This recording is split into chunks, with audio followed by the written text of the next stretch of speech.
Et yo la team, bienvenue dans Ça dit quoi, l'interview qui donne la parole à toutes les disciplines et à tous les métiers du hip-hop. Aujourd'hui, on est à Paris dans le 17e pour aller voir quelqu'un qu'on avait déjà rencontré en août. Je parle évidemment de Valou, productrice, manageuse, propriétaire de label et de studio. C'est parti, on va aller parler avec elle.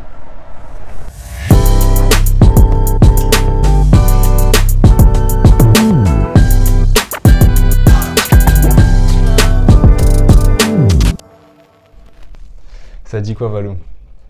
Ça dit que je suis ravie d'avoir Hip Hop Fusion dans mes studios. On est au Black Gold Studio ici. Yes. Et je suis vraiment ravie de vous avoir. On est en pleine effervescence en ce moment. Okay. Ça enregistre, ça clip. Ok, tous les jours. Ça fait du shooting photo, enfin ça fait beaucoup de choses. Ok. Bah justement, tu le disais, on est au Black Gold Studio. C'est donc tes studios avec ton associé. Avec Michel, oui. Yes. C'est donc le studio qui a été tristement connu il y a 2 ans. Parce que du coup Michel, ton associé, s'est fait agresser par des policiers qui ont balancé des gaz lacrymogènes dans le studio. Toi, en tant qu'associé, comment tu l'as vécu cette période, et surtout en tant que femme qui est quand même assez engagée pour les banlieues, t'es souvent là quand il y a des marches, tout ça. Comment du coup tu l'as vécu, ouais. Alors ça a été une période très douloureuse, très difficile. Je l'ai évidemment vécu de l'intérieur, puisque ça s'est passé un samedi vers les coups de 18h. Moi, j'étais chez moi, comme assez souvent le week-end. Je suis énormément au studio la semaine. Le week-end, je suis plutôt chez moi. Et c'était une bonne chose que je sois chez moi parce que j'ai pu un petit peu piloter les choses et faire en sorte que Michel soit sorti de garde à vue après 48 heures, sinon c'était pas donné. Donc c'est vrai que j'ai vécu la chose en direct. Enfin voilà, Michel m'a appelé.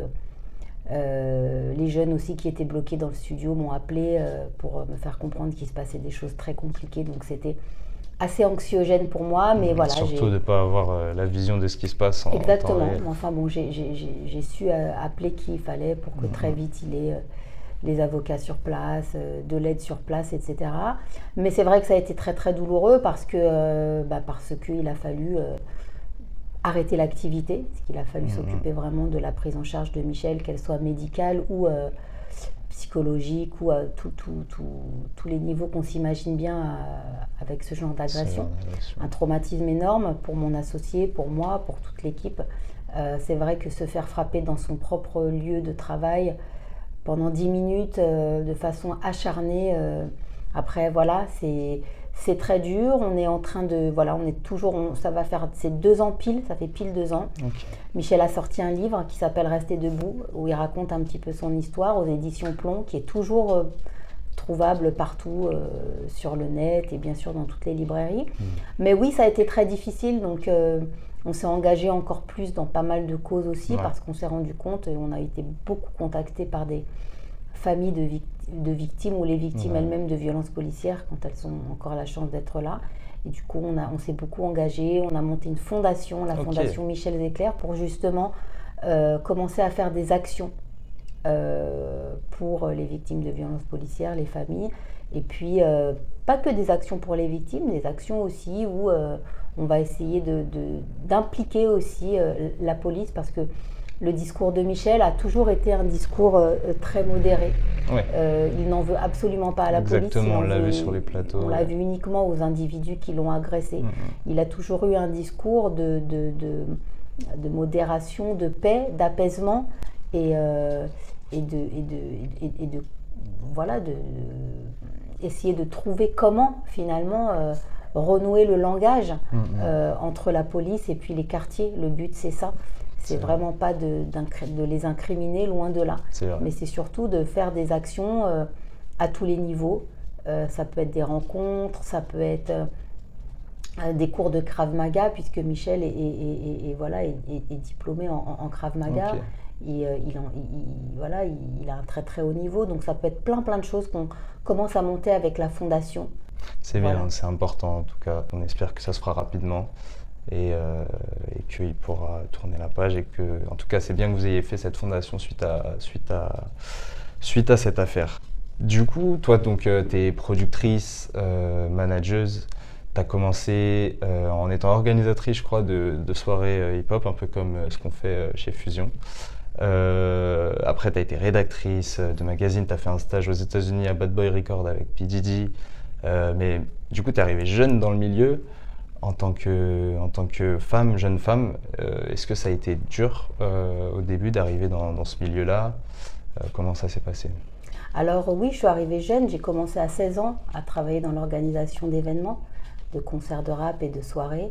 Je dirais pas que ça a été dur au début parce que le rap n'était pas ce qu'il était aujourd'hui, Ouais. c'est-à-dire qu'il n'y avait pas tout, on va dire, le business qu'il y a aujourd'hui autour de cette musique-là.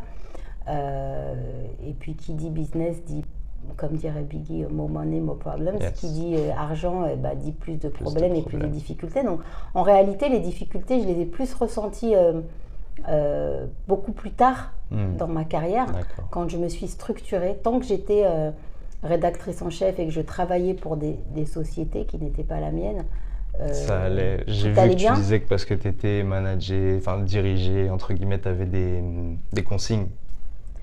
Tout à fait, et puis surtout, je rendais plus service aux artistes puisque je leur donnais de la visibilité en écrivant des articles. À partir du moment où tu montes ta société, où c'est quelque chose qui doit tourner, qui doit engranger bien sûr de l'argent, sinon la boîte elle ne tourne pas, et que tu fais plus de la prestation de service, en tant que femme, c'est beaucoup plus difficile. Voilà, parce que c'est comme ça, mais c'est pas que dans la musique, c'est dans tous les milieux. Ouais, c'est clair. Après, effectivement, pour se faire sa place, il faut travailler, être respectable pour être respecté, et puis avoir une parole. Pour moi, la parole est plus importante que tout. Donc, il est certain que c'est une carrière qu'on mène avec une passion, qui est la passion du rap depuis mes débuts, et puis après, une expertise qui naît de cette passion et de ce travail. Donc je deviens, productrice de musique, productrice de clips, réalisatrice. On a produit de gros concerts comme la tournée L'Âge d'or du rap français, avec les légendes du rap français avec des un années Bercy 90, tout à fait. conclure. Un Bercy et une vingtaine de zéniths à travers la France et une fête de l'humanité. Donc je fais là-dedans de l'organisation, de la mise en scène, de la production, donc de la scénographie, je gère les décors, les lumières, les sons, et donc c'est vrai que tout ça donne après une expertise. À force de le faire pour soi-même, on devient expert. Je fais aujourd'hui beaucoup de consulting ici à Black Gold, c'est-à-dire que je reçois alors des artistes ou des managers ou des producteurs souhaitant monter leur structure ou leur label de rap. J'ai appris moi-même sur le tas, mais les années font qu'aujourd'hui j'ai une expertise qui est assez forte et dont je peux faire bénéficier les artistes émergents. Les artistes et les producteurs. Et justement, en rapport avec ça, qu'est-ce que tu dirais à un jeune qui veut démarrer dans le milieu, que ce soit un journaliste, un artiste, quel mindset, dans quel état d'esprit il doit se mettre, sans parler de tout ce qui est question de talent, etc. Bien sûr. Réellement, dans l'esprit. Le talent, finalement, n'est pas si important que ça, parce que tout ça, on peut l'acquérir au fil du temps. Le mindset le plus important, pour moi, c'est alors le travail. C'est facile à dire, mais il y en a beaucoup qui ne réalisent pas que c'est du travail. C'est pas un jeu, c'est un vrai travail. Donc il faut avoir une vraie discipline. Il faut avoir donc la tête à ça. C'est pas juste je vais au studio la nuit à 23h sous tout un tas de substances et puis je vois ce que je fais et puis après je dors toute la journée. Il y a autre chose derrière. C'est absolument pas ça. Il faut du vrai travail, il faut une vraie concentration, il faut avoir une vraie vision, il faut avoir de la patience, ne pas croire que les choses vont arriver en un claquement de doigts. Tous les artistes qu'on voit aujourd'hui qui sont au devant de la scène sont tous des artistes qui ont énormément travaillé, mais dans l'ombre. Si on parle de Ninho, qui est aujourd'hui le numéro 1 en termes de carrière et de certification, il rappe depuis l'âge de 12 ans. C'est vrai, il y a des Sauf que de 12 ans à 20 ans, on ne le voyait pas. Il se tapait, il était en studio, il travaillait ses textes, ses concepts, etc. etc. C'est un travail de longue haleine. Pareil pour Sofiane, qui aujourd'hui connaît un succès énorme. Mais qui a percé sur le tard au final. Dans la musique ou dans le cinéma.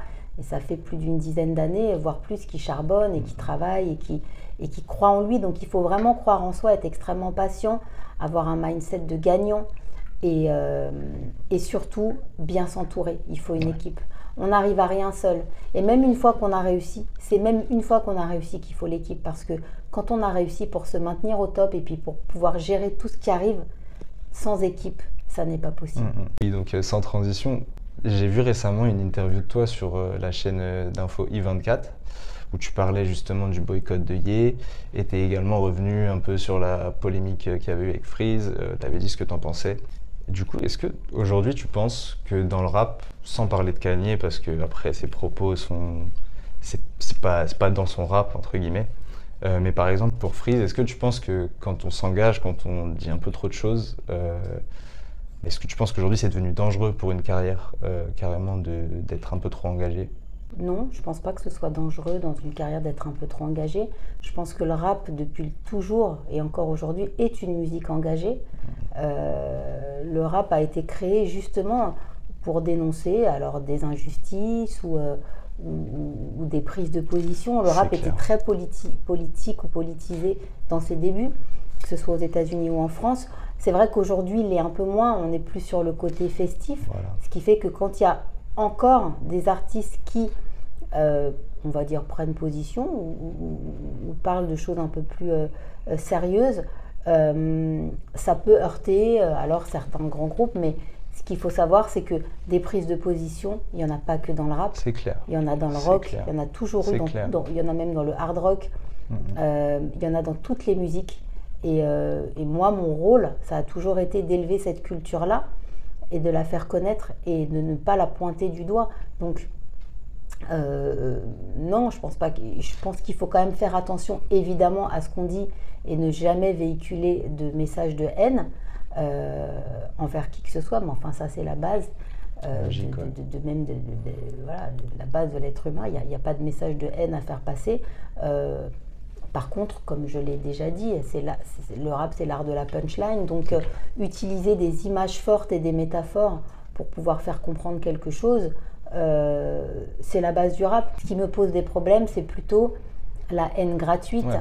C'est plutôt aller menacer ou insulter une femme, par exemple, une femme ou quelqu'un d'autre. Mais je dis une femme parce que, par exemple, suite à cette interview, j'ai eu énormément de bons retours. Alors, évidemment, de la communauté hip-hop, de la communauté rap, des personnes dont je parlais, etc., mais bien sûr d'autres, et même des autres communautés. Et par contre, j'ai reçu des insultes d'une personne venant de ma communauté. Donc ça, je ne le conçois pas. Alors, attention, hein, une seule personne, hein, pas non plus. Mais c'est vrai qu'on se dit, bon, là, par contre, c'est quelque chose qui ne devrait pas arriver. Et du coup, donc aujourd'hui, on peut dire que avec le succès commercial du rap, le rap est enfin respecté, je dirais, aux yeux de tous. Est-ce que tu penses que c'est pour de bon? Est-ce que c'est quelque chose qui arrive avec le fait que ce soit la musique la plus populaire? Ou est-ce que tu penses que le rap est enfin respecté de par sa longévité et que ça marche encore aujourd'hui, après 40 ans? Aujourd'hui, le rap est enfin respecté parce qu'il a réussi, on a réussi à montrer au monde entier qu'on n'était pas une sous-culture, qu'on est une culture qui touche des millions d'êtres humains à travers le monde, finalement, dans tous les pays du monde, quelle que soit la religion, la nationalité, la couleur de peau, ou même le milieu social. Et qu'on est là pour de bon et pour rester, bien évidemment. Après, le rap, comme toujours, va se transformer et peut-être évoluer vers d'autres choses, mais la culture, comme elle est née dans les années 70, restera toujours la même, simplement elle va évoluer comme elle a évolué aujourd'hui dans tous les nouveaux courants qu'on peut entendre, que ce soit de la drill, que ce soit énormément de choses. C'est une culture qui se renouvelle tout le temps, mais le corps et le cœur restent le même. Ok, en tout cas, merci à toi. Ça dit quoi pour la suite? C'est quoi tes projets à venir là tout de suite? Est-ce qu'il y a... Beaucoup de projets, notamment l'une des artistes phares de mon label, donc de Black Gold, Sienna, qui s'appelle Sienna. Pourquoi t'insistes, t'as l'air bête? Si c'est fini, c'est que c'est fini. Arrête toute déclaration, y aura pas réparation. Ne cherche pas d'explication, c'est juste une séparation. C'est chaos, c'est dette, c'est muerte, muerte. Que toi pour t'en mêler, mêler. Chaos, c'est muerte, muerte. Plus rien à chercher, chercher. Qui est une jeune femme extrêmement douée, pleine de talent, de dynamisme, danseuse à la base, qui danse depuis toujours, donc une énergie extraordinaire.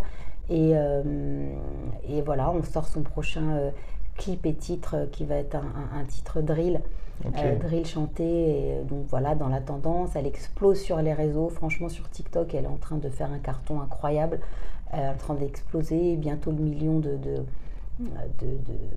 followers, et puis des vidéos qui sont vues des millions et des millions de fois. Donc on fait énormément de travail d'image avec elle. Donc c'est la carrière de Sienna qu'on gère beaucoup et qui va exploser. Des projets aussi personnels pour moi au niveau médiatique qui sont en train de se faire, et puis bien sûr continuer à faire tourner les Black Gold Studios. On a énormément d'artistes qui viennent, des ingés qui sont incroyables, des compositeurs qu'on a incroyables, puisqu'on est aussi une boîte d'édition. Donc on a des compos, on a des artistes en édition chez Black Gold. Donc continuer à faire tourner le label, des collaborations aussi avec des majors qui vont arriver sur certains de nos artistes.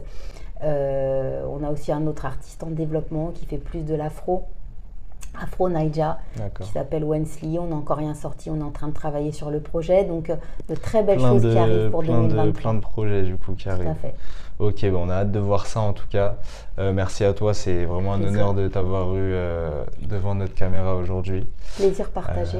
Merci beaucoup. Et bravo Hip Hop Fusion pour ce que vous faites et pour perpétuer ce que d'autres ont commencé il y a bien longtemps.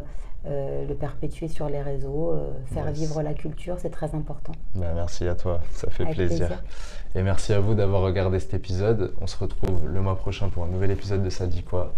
C'est parti la famille.